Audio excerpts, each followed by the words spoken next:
Cook and many other nonpartisan independent pollsters now saying that the Senate is likely lost to the Republicans. What does that say? I mean, if Donald Trump loses this White House race and the Republicans lose the Senate, does that suggest that the Republicans nominated the wrong candidate at the top of their ticket? The next 2 weeks are a contest of two parallel universes.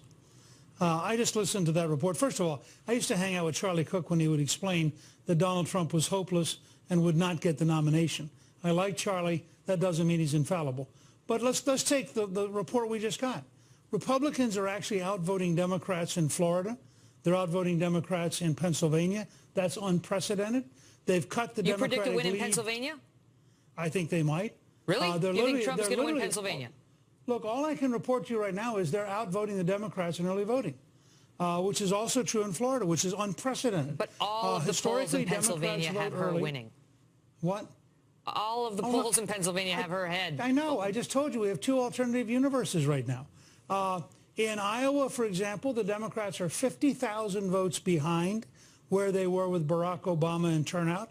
The governor is very confident we're going to carry Iowa, which Obama carried last time. I could just carry you through case after case like this. In Minnesota, we're almost certainly going to win the congressional seat up around Duluth, which is a very Democratic area, but it deeply dislikes Hillary Clinton.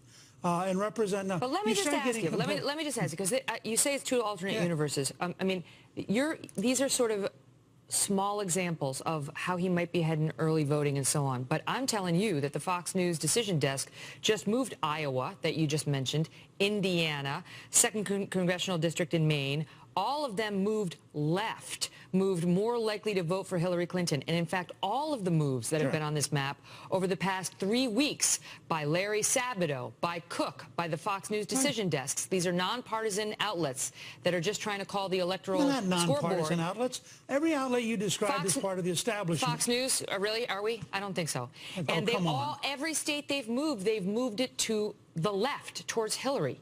And you tell me whether that's all made up.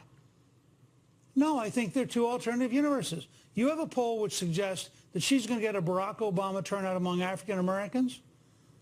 I don't think that's going to happen. You have a Washington Post ABC News poll where they took out 8% of the vote because they didn't like the way it voted.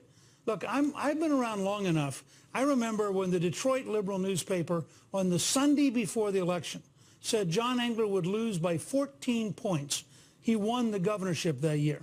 I don't take polls as seriously as people who've never run for office. But your candidate loves them and has touted them from the beginning. And he's been behind in virtually every one out of the last 40 polls that we've seen over the past month. That's the reality. Look, if you want to assume the election's over, skip the next 2 weeks and we can talk about the future. I'm not assuming anything. I'm asking you whether you believe your candidate's behind based on these numbers and what it says about the down-ballot races. I believe the odds are at least 1 in 3 and maybe better than that the difference in intensity and the difference in determination and the degree to which Hillary Clinton is clearly the most corrupt, dishonest person ever nominated by a party all mean that the odds are pretty good she's not going to win. Now, I actually believe that. This is not just because I'm for Donald Trump. I actually believe the American people let me ask you about that. By this. So let's assume she is corrupt, right? She was just as corrupt 3 weeks ago and 3 months ago. And she would have been corrupt and collapsing physically on September 11th of this year, and her poll numbers tanked. But then you know what happened. He had a rough first debate. He took the bait on Alicia Machado. He stayed in that trap for a week. The Access Hollywood tape came out, which was not produced by Hillary Clinton.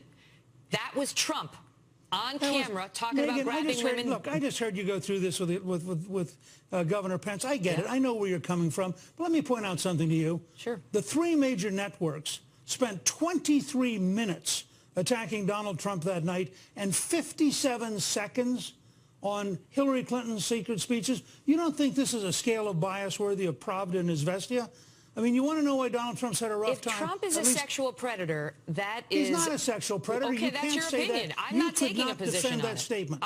I'm not sick taking a and position tired of people like you using language that's inflammatory, that's not true. Excuse me, Mr. Speaker. Donald you Trump have no was not idea whether it's true or not. What we know is that there are at least... Neither do you. That's right, and I'm not taking a position on it, No, unlike yes, you are. When you use the words, you took a position. So what and I think said it's very is unfair of you to do that, Megyn. Incorrect. I think that is exactly the bias people are upset by. I think that your defensiveness on this may speak volumes, sir. No, what I said let me just is suggest to you. No, let me make my point, and then I'll give you the floor. What I said is if Trump is a sexual predator, then it's a big story. And what we saw on that tape was Trump himself saying that he likes to grab women by the genitals and kiss them against their will.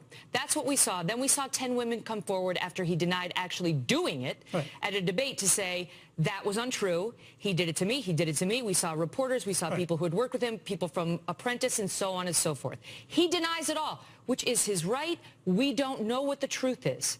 My point to you is, as a media story, we don't get to say the 10 women are lying. We have to cover that story, sir. Oh, sure. Okay, so it's worth 23 minutes of the three networks to cover that story. And Hillary Clinton, in a secret speech in Brazil to a bank that pays her $225,000, saying her dream is an open border where 600 million people could come to America. That's not worth covering. That is worth covering. You want to go back through the tapes of your show recently? You are fascinated with sex, and you don't care about public policy. Me? Now, that's really? what I get out of watching you tonight. You know what, Mr. Speaker? I'm not fascinated by sex, but I am fascinated by the protection of women and understanding what we're getting in the Oval Office. And I think the American voters would like to know. And therefore, we're going to send Bill Clinton back to the East Wing because, after all, you are worried about sexual predators. Yeah, listen, it's not about me. It's about the women and men of America. And the poll numbers show us that the women of America in particular are very concerned about these allegations and in large part believe that they are a real issue.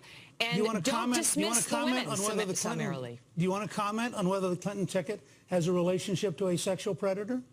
We, on the Kelly File, have covered that story as well, sir. I will tell you the polls. I just want to hear you use the words. I want to hear you use the words, Bill Clinton, sexual predator. I dare you. Say Bill Clinton, sexual predator. Mr. Speaker, disbarred by the Arkansas bar? Disbarred by the Arkansas bar. $850,000 penalty? Excuse me, sir. We on the Kelly File have covered the Clinton matter as well. We've hosted Kathleen Willey. We've covered the examples of him being accused as well, but he's not on the ticket. And the polls also show that the American public is less interested in the deeds of Hillary Clinton's husband than they are in the deeds of the man who asks us to make him president, Donald Trump. We're going to have to leave it at